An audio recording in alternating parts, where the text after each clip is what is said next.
الحمد لله رب العالمين والعاقبة للمتقين والصلاة والسلام على نبيه الكريم أما بعد فأعوذ بالله من الشيطان الرجيم بسم الله الرحمن الرحيم أم يقولون افتراه قل فأتوا بسورة مثله وادعوا من استطعتم من دون الله إن كنتم صادقين وقال الله تبارك وتعالى وإن كنتم في ريب مما نزلنا على عبدنا فأتوا بسورة من مثله وادعوا شهداءكم من دون الله إن كنتم صادقين فإن لم تفعلوا ولن تفعلوا فاتقوا النار التي وقودها الناس والحجارة وعن أبي هريرة رضي الله تعالى عنه أن رسول الله صلى الله عليه وآله وسلم قال فضلت على الأنبياء بست أوتيت جوامع الكلم ونصرت بالرعب وأهلت لي الغنائم وجعلت لي الأرض طهورا ومسجدا وأرسلت إلى الخلق كافة وختم بي النبيون وقال الله تبارك وتعالى إن الله وملائكته يصلون على النبي يا أيها الذين آمنوا صلوا عليه وسلموا تسليما اللهم صل على سيدنا ومولانا محمد وعلى آله وأصحاب سيدنا ومولانا محمد وبارک وسلم علیہ. سامعین محترم، اللہ کا لاکھ شکر ہے کہ جس نے ہمیں رمضان المبارک کا مہینہ عطا فرمایا اور اس ماہ مبارکہ کے اندر ہم نے اللہ کے پاک کلام کو جہاں تراویح میں پڑھانے کی حفاظ کرام نے سعادت حاصل کی، وہاں ہم نے قرآن مجید کی آیات کو، اللہ کے پاک کلام کو سننے کی سعادت حاصل کی. پھر اسی مسجد میں حسب توفیق صورتوں کے خلاصہ کو بیان کیا گیا، معنی اور مفاہیم خلاصتاً قرآن مجید کے جاننے کی کوشش کی، اور آخر میں ہم نے پھر ختم قرآن کی محفل میں قرآن کریم کے اعجازی پہلو پر بھی کچھ گفتگو کی، اور یہ کس طرح سے نازل ہوا، اس کی حفاظت کا انتظام کیسا ہوا، اس پر بھی گفتگو ہوئی.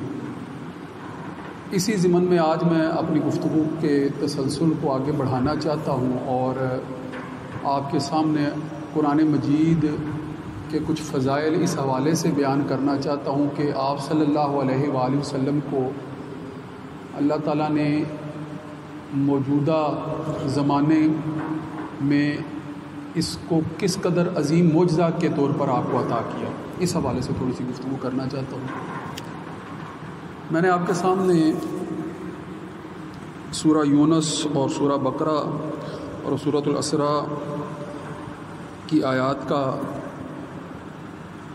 ذکر کیا ہے، ان کو تلاوت کیا ہے. سورہ یونس کی آیت میں جو مشرکین مکہ یا کفار قرآن مجید کے متعلق اعتراض کرتے تھے، اس میں سر فہرست اعتراض یہ تھا کہ یہ آپ صلی اللہ علیہ وسلم کا کلام نہیں ہے، یا پھر بعض اوقات جو ہے وہ اللہ کے کلام کے حوالے سے انکار کرتے تھے کہ یہ اللہ کا کلام نہیں ہے. تو آپ صلی اللہ علیہ وسلم نے خود بھی کبھی یہ دعویٰ نہیں کیا تھا کہ یہ میرا کلام ہے. آپ صلی اللہ علیہ وسلم نے ہمیشہ یہی کہا کہ یہ تو اللہ کا کلام ہے، مگر وہ یہ ثابت کرنے کی کوشش کرتے تھے کہ یہ یا تو کوئی جادو ہے، یا یہ شاعری کی کوئی قسم ہے، یا پھر یہ آپ کسی سے کچھ کلمات سیکھ کر ہم کو بتا دیتے ہیں، کہانت کی کسی قسم سے اس کو شمار کرنے کی کوشش کرتے تھے، اس طرح کے اعتراضات کرتے تھے۔ اور یہاں تو انہوں نے واضح طور پر کہہ دیا نا کہ ہم یقونون افطرا، کہ کیا یہ نہیں کہتے کہ انہوں نے اسے بنا لیا ہے، گھڑ لیا ہے۔ افطرا یعنی کسی چیز کو گھڑ لینا، بنا لینا، اپنی طرف سے گھڑ لینا۔ تو اس کے جواب میں یہاں پر فرمایا گیا کہ جب یہ کہتے ہیں تو پھر ان سے کہیے کہ فَأْتُوا بِسُورَةٍ مِّن مِّثْلِهِ، اس جیسی کوئی ایک سورہ ہی لے آئیں۔ اگر تم سمجھتے ہو کہ یہ آپ صلی اللہ علیہ وآلہ وسلم نے گھڑ لیا ہے، ایسے ہی جو ہے وہ گھڑ لیا ہے، تراش لیا ہے، اس کی کوئی حیثیت نہیں ہے اس کی، اور تم اس کو منزل من اللہ یعنی اللہ کا نازل کردہ کلام ماننے کے لیے اگر تیار نہیں ہو، تو پھر قرآن مجید خود کھلا چیلنج دے رہا ہے کہ پھر فاتو لے آؤ بمثلہ، اس جیسی کوئی ایک سورہ، فاتو بسورۃ من مثلہ، یا پھر وَإِن كُنتُمْ فِي رَيْبٍ مِّمَّا نَزَّلْنَا عَلَىٰ عَبْدِنَا،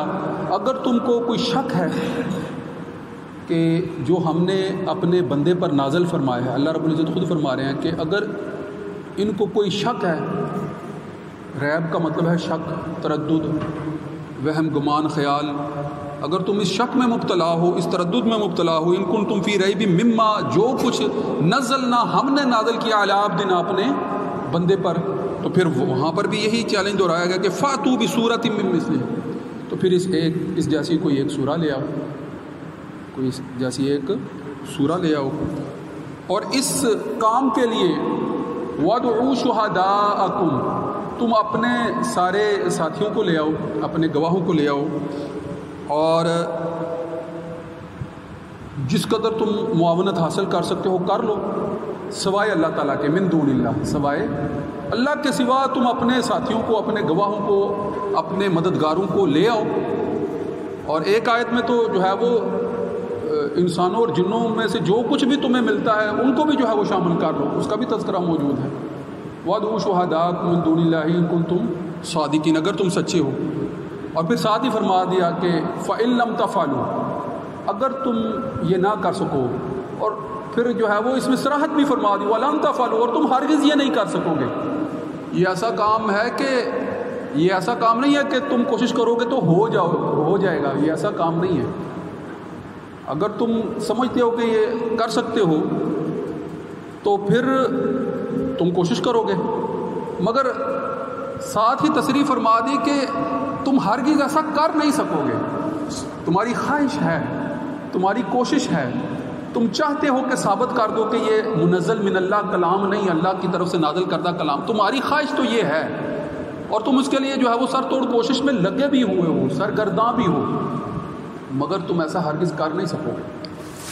اب یہاں پر یاد رکھیے گا کہ قرآن مجید کہ جس بھی پہلو پر غور کر لیں حیرت ہی حیرت میں مبتلا ہو جاتا ہے انسان۔ اور یہ بھی یاد رکھیے گا کہ یہ جن کی طرف نازل کیا گیا تھا نا، یہ کلام، یہ جن کی طرف نازل کیا گیا، وہ زبان کے حوالے سے عام لوگ نہیں تھے۔ عربی زبان مثلاً عرب اپنے آپ کو عربی جو ہے وہ کہتے تھے، اور عرب سے جو تعلق نہیں رکھتا تھا، جو عربی زبان سے واقف نہیں تھا، اس علاقے سے، اس زبان سے جس کو کوئی شغف نہیں تھا، اس کو وہ عجمی کہتے تھے، اور عجمی کا مطلب گونگا ہوتا ہے، عجمی کا مطلب، تو اپنے علاوہ یہ سب کو ایسے ہی سمجھتے تھے جیسے گونگے ہیں۔ زبان دان وہ صرف اپنے آپ کو ہی سمجھتے تھے، اہل زبان تھے بھی اہل زبان، اور یقیناً اللہ تعالیٰ نے عربی زبان کو بڑی فوقیت اور قدر اور منزلت عطا فرمائی ہے، اور اس کی بہت سی وجوہات ہیں کہ اہل جنت کی زبان بھی جو ہے وہ عربی مقرر فرمائی، اپنا کلام بھی جو ہے وہ عربی مبین میں نازل فرمایا، ٹھیک ہے نا۔ اور اسی طرح پھر جو ہے وہ اللہ رب العزت نے عربوں کو اس کلام کی وجہ سے شرف عطا کیا، اور پوری دنیا کو جس زبان کے ساتھ کہہ لیں کہ منسلک کر کے، منسوب کر کے شرف کا باعث بننے والی جو چیز اس دنیا میں قائم فرمائی وہ بھی یہ عربی زبان۔ اور آپ صلی اللہ علیہ وآلہ وسلم خود عربی ہونے پر جو ہے وہ اس بات پر بھی جو ہے وہ آپ صلی اللہ علیہ وآلہ وسلم جو عربی زبان عربوں میں سے خود ہونا اور عربی کو جو ہے وہ شرف عطا کی، اس بات کا بھی آپ بارہا جو ہے وہ تذکرہ فرما چکے ہیں، مختلف حدیث میں اس کا ذکر ملتا ہے۔ اب ذرا غور کرنا، جو نقطہ میں آج آپ کو سمجھانا چاہتا ہوں، قرآن اللہ کا ایسا کلام ہے جس کو اعجازی شان حاصل ہے، موجز کلام ہے، موجز کلام، اعجازی شان حاصل ہے، یعنی جب سے یہ نازل ہوا ہے تب سے لے کر اب تک کوئی بھی فرد قرآن مجید کے اس چیلنج کو کہ کوئی ایک سورہ حتیٰ کہ کوئی ایک آیت کو بھی اس جیسا بنانے کا چیلنج قبول نہیں کر سکا ہے، اور اگر کیا ہے تو اس میں سخت مات کھائی ہے، اس میں جو ہے وہ سخت ناکامی ہوئی ہے۔ اور نازل یہ جب ہوا ہے تو یہ نہیں کہ ان لوگوں میں نازل ہوا ہے کہ جو زبان میں کوئی مہارت نہیں رکھتے تھے، بڑے بڑے فصحاء، بڑے بڑے شاعر، بڑے بڑے خطیب عربوں میں موجود تھے۔ آپ ذرا غور کریں کہ زمانہ قبل از اسلام کی تاریخ کا مطالعہ کرنا شروع کریں نا تو پتہ چلتا ہے کہ عربوں کے اندر، عربوں کے ہاں ایسے ایسے شاعر تھے کہ جن کے کلام بطور نمونے کے، جن کے شعری مجموعے، جن کے کلام، اور ایسے ایسے شاعر کے جن کے شعری ذوق سے جو ہے وہ پورے عرب اور پوری دنیا کے لوگ جو ہے وہ دور دراز سے جو ہے وہ اس کو سننے آیا کرتے تھے، اس سے متاثر تھے۔ اور جب سالانہ میلوں کے اندر ان کے کلام مقابلے میں جیت جاتے تھے، جو کلام مقابلے میں پہلی پوزیشن حاصل کرتا تو ان کلاموں کو، ان شعراء کے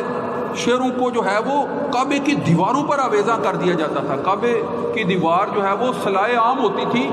کہ اس سال کے مقابلوں میں جیتنے والے شعراء کے کلام یہ ہیں، اور پورا سال جو ہے وہ لوگ ان کو دیکھ کر جو ہے وہ ایک رغبت حاصل کیا کرتے تھے، ایک اپنے اندر جو ہے وہ جذبہ پیدا کرتے تھے کہ اب آئندہ سال جب آنا ہے تو اس سے بڑھ کر لے کر آنا ہے۔ آئندہ سال جو کلام ہوگا اگر اس سے بڑھ کر نہیں ہوگا تو اس کو وہ پذیرائی نہیں ملے گی، اس کو وہ قبولیت نہیں ملے گی، اس کو وہ شہرت نہیں ملے گی، اس کی حیثیت وہ نہیں ہوگی۔ اور امراء القیس جیسے بڑے بڑے شاعر جن کے اپنے کلام جو ہے وہ سبع معلقات میں، وہ 7 بڑے کلام جو کعبے کی دیواروں پر آویزاں کیے گئے، لٹکائے گئے، سبع معلقات کے وہ کلام جب وہاں پر لٹکائے جاتے تھے تو ان میں جو سب سے بڑا شاعر امراء القیس کہ جس کے کلام بھی جو ہے وہ لٹکائے جا چکے تھے، اگلے سال ہونے والے مقابلوں کا وہ منصف جج کے طور پر جو ہے وہ کام کر رہا ہوتا تھا، اور جو ہے وہ طے کر رہا ہوتا تھا کہ اس کلام اور اس شعر میں کیا خوبی ہے، کیا خامی ہے، اور جو ہے وہ اس دفعہ جو ہے وہ منتخب کلام کس کو قرار دیا جائے گا۔ تو ایسے ایسے خطیب، ایسے ایسے علم الانصاب کے ماہر، ایسے ایسے جو ہے وہ شعراء، ایسے ایسے خطیب عربوں کے اندر موجود تھے۔ شاعری کی تو سبع معلقات کے حوالے سے میں نے اشارتاً بات کی نا،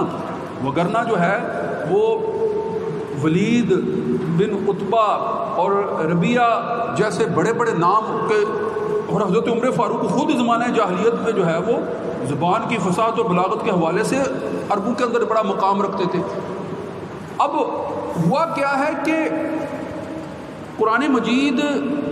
آپ جانتے ہیں کہ ایک طویل عرصے میں نازل ہوا ہے، ایک طویل عرصے میں، اور طویل عرصے یعنی تقریباً 23 سال کا عرصہ، اور جب بھی کوئی آیت نازل ہو رہی ہے، جب بھی کلام کا کوئی حصہ نازل ہو رہا ہے، دن بدن چیلنج کی صورتحال بڑھتی چلی جا رہی ہے۔ ان سے جب پوچھا جاتا ہے کہ یہ بڑے بڑے ان کے جو ولید بن مغیرہ جیسے بڑے بڑے نام جب ان کو بھیجا جاتا تھا، کہا جاتا تھا کہ ذرا بتاؤ تو یہ ہے کیا، یہ کیا شاعری کا نمونہ ہے، یا کیا کہانت ہے، یا جادو ہے کیا؟ ہر اعتبار سے رد کر دیے جاتے تھے کہ نہیں، شاعری بھی نہیں کہہ سکتے، کہانت جیسے مجموعے بھی نہیں کہہ سکتے، نہ ہی جو ہے وہ ان کو ہم یہ کہہ سکتے ہیں کہ یہ کسی قسم کا جادو ہے، کہ جس طرح کے جادو کے الفاظ جو ہے وہ